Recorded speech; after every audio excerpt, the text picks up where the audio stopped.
Do you want world peace? Do you remember when it used to be popular to want world peace? Now it sounds kind of naive to even believe world peace is still a thing. The League of Nations was established in 1919 after World War One to settle disputes peacefully. After World War II in 1946, it transformed into the United Nations with the same goals. And more recently, in 2026, Trump established the Board of Peace. Clearly, the world is chasing peace, but peace is faster. Well, I want peace, and I want it bad, and I'm on a mission to figure it out. So, if you are stubbornly naive like me and you refuse to accept or believe that world peace is impossible, good, because I'm here to break the story on how learning and adopting conflict resolution skills can first change your life, give you peace. And once you achieve peace, you'll be equipped to join me in figuring out how to bring peace to more people around the world, i.e., world peace. So, here's the gist. Just like how we're all born with some level of natural skill in things like sports, arts, public speaking, or even something like sales, ranging from a good level of skill to no skill whatsoever, we also come built in with responses to conflict that can be healthy or unhealthy. In dispute resolution, we use the Thomas Kilmann model to describe the styles of responding to conflict. If you're competing in a conflict, it means that you're being assertive and uncooperative. You're trying to win, so your sole focus is on standing firm in your position. If you're accommodating, it means you're being unassertive but cooperative. You give in easily to the other person's position and you don't stand up for yourself. When you're avoiding, you're trying to ignore the conflict altogether, which only allows you to delay addressing the issue.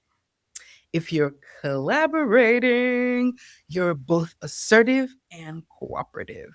To explore long lasting solutions, you work with the other person to reflect on the disagreement.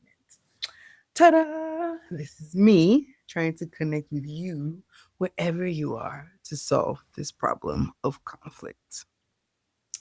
If you are compromising, you work with the other person to find a quick solution that addresses both your needs to some extent. There's no winner or loser in this type of there's no winner or loser at the resolution of the conflict. Depending on the type of conflict you may find yourself in, you may use any combination of conflict styles. So let me know in the comments which conflict style is yours or which couple of conflict styles you've noticed that you use when you find yourself in conflict.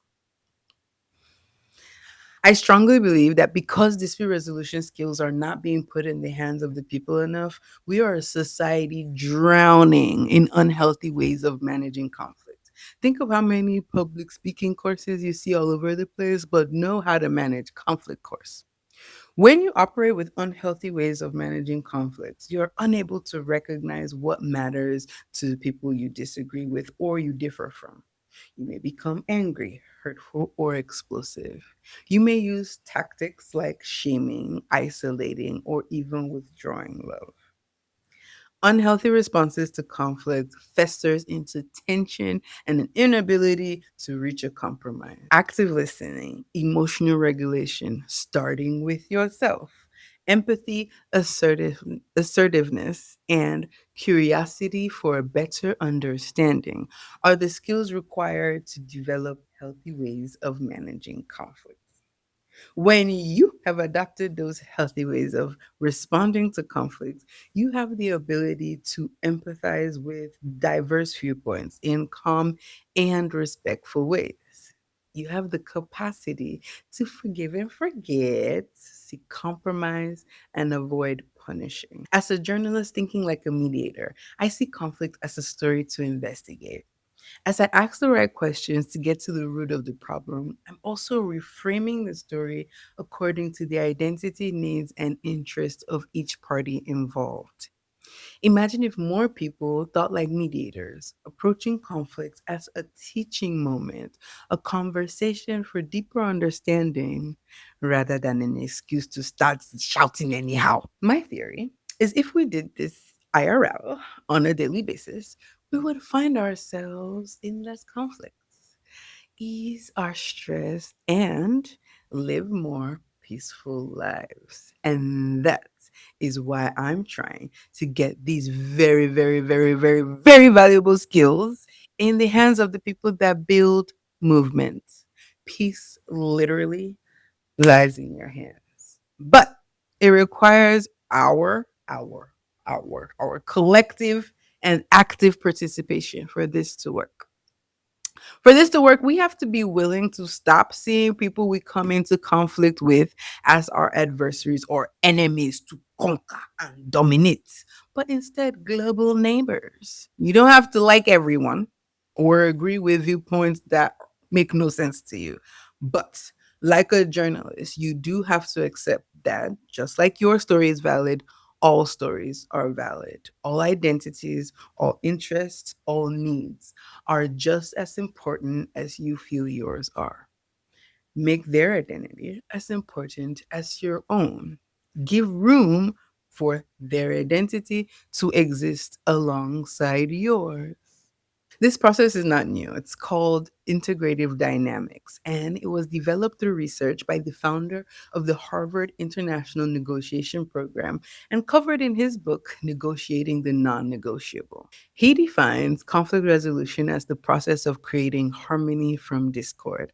And I think as a society, we can benefit very much from extra harmony in our lives. The social media space has turned into a digital war zone because of a term I believe Sigmund Freud coined called the narcissism of minor differences.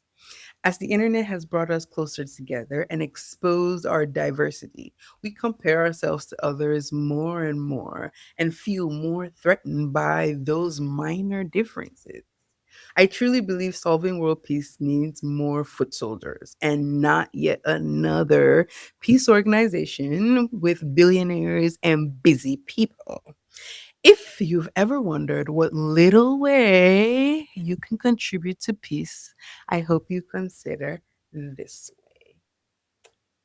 Dispute resolution exists because people learned the hard way they need help resolving conflict. The courts were overloaded, and alternative dispute resolution, that is, mediation, negotiation, and arbitration, blew up in the legal system to manage the demand.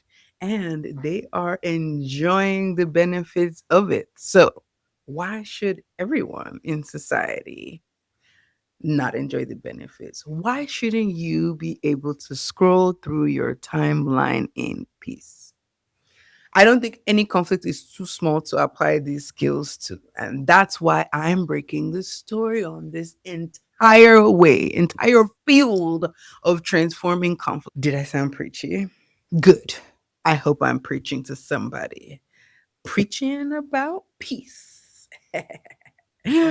My name is Odera, and if I preach to you, I hope you'll join me in solving for peace.